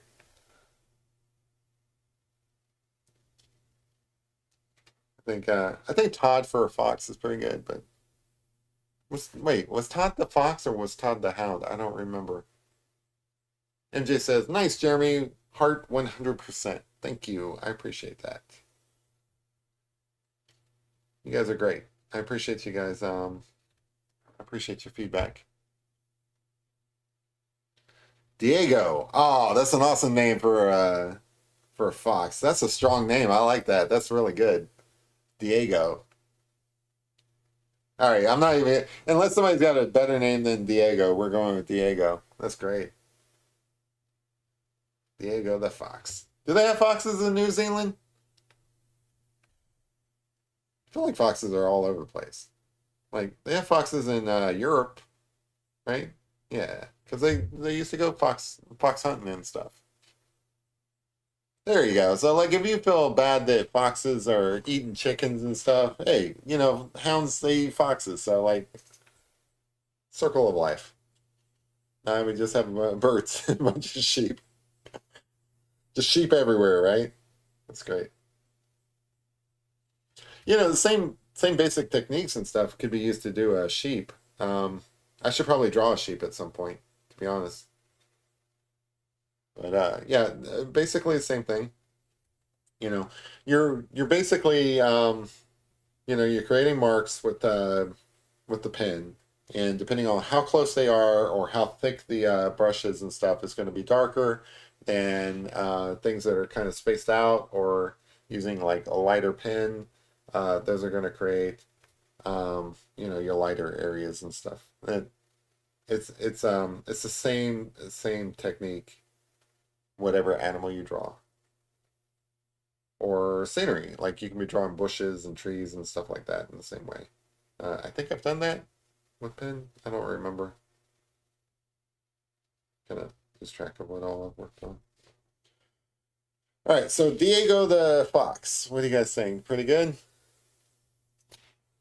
Trying to think, is there anything else that needs to be done here? Probably like little tiny things I can tweak here and there, but I don't want to overdo it. I think this guy looks pretty good. Kind of just reinforce some areas, fix things up a little bit. I do wish kind of like I had things set up to where I can add some color because I think like just a little swash of orange in here would be kind of good just to get things going. Yeah, I think that's probably good. Probably a good stopping point. Sometimes I like to squint at my, I've talked about this before. It's a great technique where you squint at your reference picture.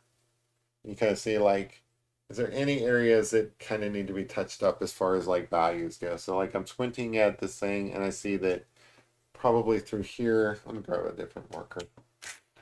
Almost done, guys. Let me just add these few little things that'll probably screw up the picture.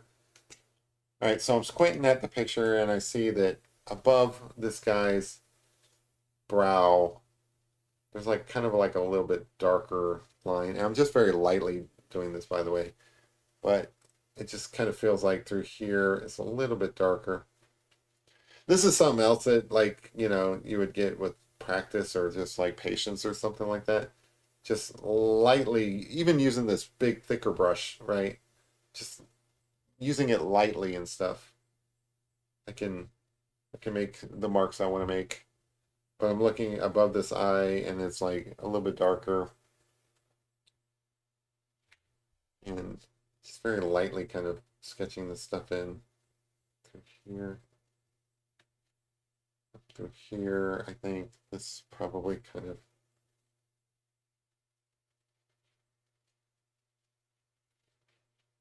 I mean, you run the risk of screwing up at this point, but I think it's fine. There's a point where it's not about your reference picture, it's more about your own picture, making your own picture look cohesive. And there's like these little areas where, like this little bit here, this dark bit here, it's not in the reference picture, but without that, it looked totally flat over here. And I would say, same deal through here. Just adding that little bit of fluff through there, or like shadow in the fluff through here as well. Again, I'm not even looking at the reference picture anymore. I'm looking at my own picture and I'm just like, some of these like little shadow areas, like through here, get a little bit of a definition bit.